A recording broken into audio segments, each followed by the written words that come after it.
Welcome to Phoenix Enduro 2021. My name's Cam, I'm the race director for this year. It seems a bit weird talking into a camera rather than to all of you, but thanks to COVID we've had to put in some management restrictions in place just to make sure we abide by the rules and that we're able to get Phoenix Enduro off the ground again this year. We're really stoked that we are able to do that, and we thank you all for participating and coming down and up from down south to join us for this race week. So we're really stoked to have you here, and it should be a great day come tomorrow. Going into the race course, hopefully you all have looked over the race course and where you're going come tomorrow. What I'll do is I'll just run through where you're heading for tomorrow so it's really clear. You will arrive into the village in the morning. You will go to the guest services window, so where registration was, and you'll be issued your timing chip first thing in the morning. Please arrive 20 minutes before your start time. That's in order to get the timing chip and to make sure you are present for when you get called up onto stage. Our presenter will call you up onto stage, and then at your release time from the village you'll head out on Liaison 1. Liaison 1 is going to be taking you up the green trail. It's a nice climb. It'll take you anywhere between half an hour to 45 minutes, and that will take you to the top of the hill. Top of the hill is stage 1, so that is summit connection into Wasabi, a nice new volunteer built trail led by Aaron Hogg, and that feeds across into the GC, which we've raced previously and have used for a few national rounds as well, so some of you may be familiar. You'll race GC all the way down to the bottom, and then you'll finish before you get into the main skid site arena, so that is stage 1. From the bottom of the skid site you'll be pedalling out along Valley Road. You'll pedal out Valley Road through the village and through the car park, where you'll then turn right and head up Lewis Rider, a nice blue technical trail, which you'll be pedaling up all the way to Dyers Pass Road. From there you'll be crossing Dyers Pass Road through our traffic management intersection. Please make sure you listen and respect to those guys that are manning that station. We've had to get them in because it is a bit of a dangerous corner, so just make sure you listen and obey their rules while you cross the road, please. From there you'll head up through Victoria Park, and you'll head up to the very top where Bonvale Traverse starts, and also the start of stage 3.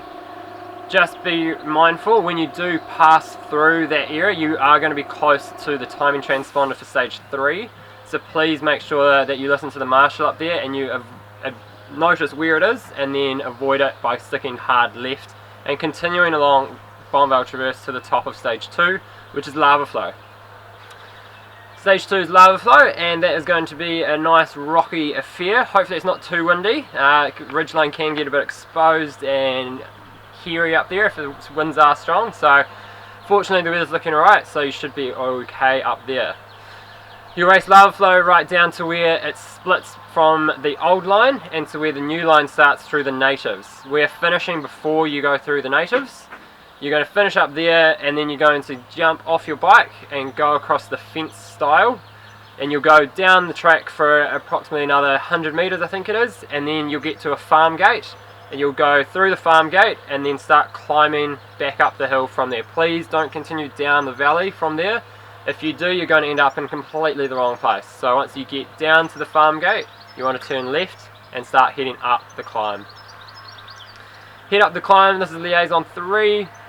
Keep going up there, you'll end up back on Bonvale Traverse. From there you'll start pedalling back towards Victoria Park and the top of stage 3. Stage 3 sees you at the top of Victoria Park, our hybrid network that we've created for stage 3. You'll start at the races block, and then from there you'll head down across the 15-foot gap, jump, and then turning right after you cross the cattle stop. Head right along the top of Tilted Sally before it starts dropping into some steep gnarly stuff. You will go across the first full dry road, which is the option to do the road gap for those of you brave enough willing to do that. Continue down, and once you get to the next full dry road you begin the climb. It's a nasty wee climb, pinch climb that we've put in there just to make sure you guys have been training. You'll head up that, and once you get to the start of Rad Sick, you'll do Rad Sick for a couple of 100 meters, cross the road again, continue through a couple of nice floaty jumps, come out into the open, and then you will head to the top of Sneaky Ridge. Sneaky Ridge is a nice wee technical black trail, a couple of cool wee chutes and some nice sort of native bush to go through towards the bottom. Race through there, then you pop back out in the open onto bridges. you'll continue down bridges, and then you're going to be back into the pines and head down new bridges to the bottom, a nice single track zigzag to the bottom. Sounds all confusing, but it is open for practice, so hopefully you've all got your eye in and know where to go tomorrow. Once you're at the bottom of stage 3, you'll get a chance to catch your breath, and then you're going to be climbing back up through Victoria Park on the 4-wheel drive roads. It's all nicely signposted and taped with race tape at any major intersections. You'll pedal back up through there, and then you're going to get to this main skid site in Victoria Park, which has also got a food station for you guys. So we will have a gazebo set up, there'll be food on offer as well, and we'll have a staff member there handing things out. Please just remember we are under level 2, so you can't all just congregate and dive in. Respect the staff members that are working there, and they'll hand out whatever you need to them as you ask nicely. From the skid site, you'll head back down the liaison you pedalled up earlier through the Victoria Park, and you're crossing Dyers Pass Road again at the same point which you crossed earlier on in the morning. Once you cross that road, you're going to hang left and you're going to pedal up Choir Boy. You'll pedal along Choir Boy for a couple of 100 metres, and then you get to the top of stage 4, which is locomotion into double vision. A nice freshly built track which has been done by a volunteer team. It's fun, lots of different lines, a couple of nice steep dropping corners. You'll start at locomotion, pedal along that and drop into double vision, and you'll race double vision right the way out to the car park. So there will be a wee bridge you cross at the very end. Make sure you race right the way out to the end of that. From there you get to chill out a little bit more, head back up towards the chairlift, and we've got a chairlift liaison up the hill. Sit back, relax and enjoy the sunshine, and then once you get to the top you're going to be pedalling out along Summit Connection through onto Choir Boy and round to the top of stage 5. Top of stage 5 starts at the entrance to Gung Ho. Gung Ho then peels left into Pick and Mix, and then you'll race 5X down from there. A nice tight technical trail, keep you honest, make sure you're paying attention to where you're riding. From there you'll pedal back out once the stage is finished. Pedal back out along Dreamcatcher, back up the chairlift, and then you'll be at the top for the final stage. Top of stage 6. This is the longest and potentially the most difficult one we've got on store for you guys today. You'll start at the top, go down, throw the goat, which feeds directly into Yoda. A nice steep technical couple of rocky chutes for you guys to manage. From there you'll head out onto a 4-wheel drive road. You'll head down that nice and fast, and then you're going to turn left into the bottom part of GC, of which was raced first thing in the morning. You'll continue down GC and you'll go through that skid site. You'll have to go through the skid site and up a 4-wheel drive road, a nice wee pinch, but you'll be able to carry your speed up for most of the climb. That climb puts you onto Handle the Jandal. You're going to sprint along Handle the Jandal, and then you'll end up finishing right at the end by the lift hut. Once you're there, you're all done. Time to catch your breath, head up to the cafe and have a beer. If you're unsure about the stages or the course, we've got them on the website in the racebook, and they are also on Trailfork, so please download it or have it handy, so if you do become unstuck tomorrow, you can be able to pull that out and know where you need to head. Tomorrow morning, you guys will be able to come into the car park from 7:30, the gates will be open. And then you can come into guest services and pick up your timing chips. Make sure you do this at least 20 minutes before your start time. From there, hang out in the village and wait until the MC calls you up onto the stage, and then you'll be released from the stage and heading up Liaison 1. The timing chips, they need to go on your right hand wrist, and you need to make sure that they return to the same place in which you picked them up.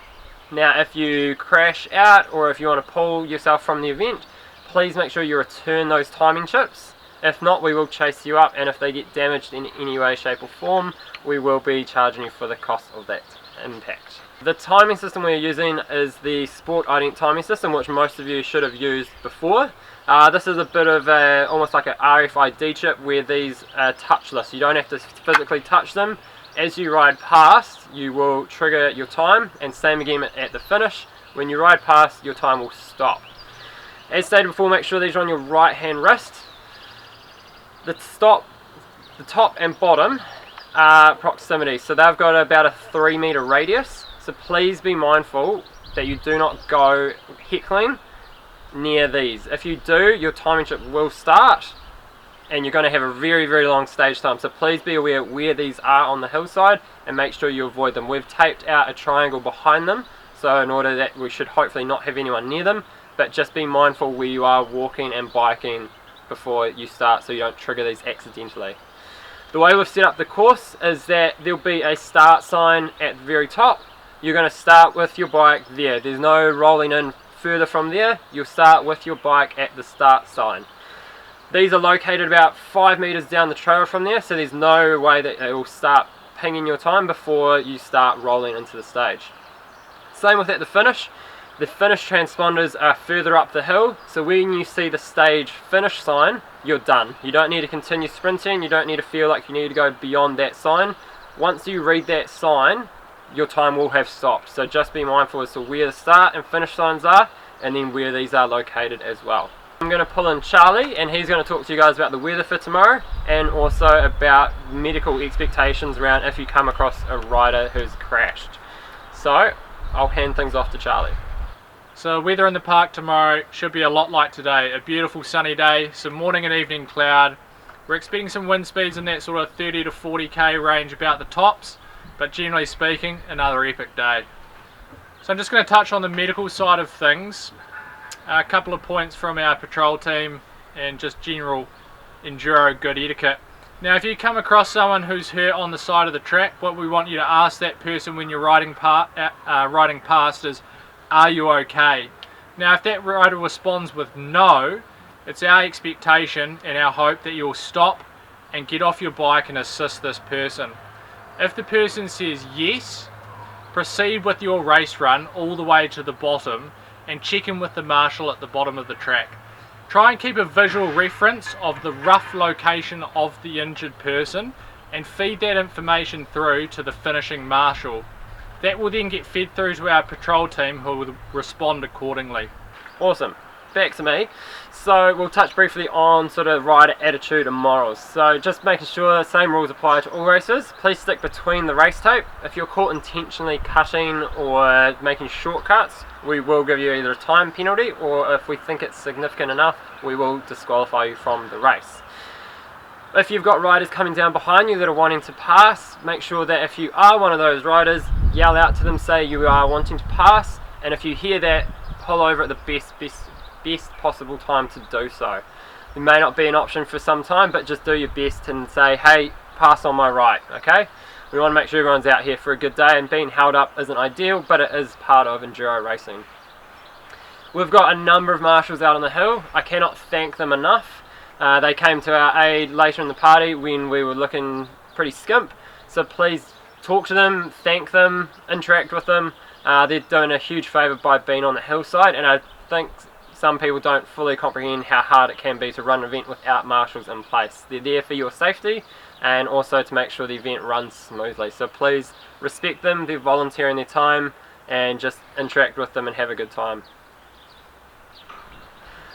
Alright, I'll touch quickly on our COVID requirements we need you guys to meet. So please, make sure that you don't congregate in the village too early or before your start time. If you do arrive early, wait in the car park until you can come in and get your timing ship, please. Face coverings, ideally you can have face covering on when you collect your timing ship, as well as when you're heading up on the lift. By doing so, it means that we can load 4 people to a chair rather than 2 if you're not wearing one. In order to make the day go faster, we are asking that all riders wear a face covering. That can be a mask or a neck buff, that is perfectly fine, but holding your t-shirt up above your nose doesn't count, unfortunately, nor does a full face helmet. So please don't try to skimp the rules and do wear a face covering. You will also be congregating at the top of stages and at the bottom of stages. That's fine, but please make sure that you do move on relatively quick. Don't hang up there and linger for half an hour. That's not what we're after. Take your time to set up, gather yourself, and then drop in. The minimum gaps that we have are 15 seconds. These can be bigger if you require, but please make sure you stick to those.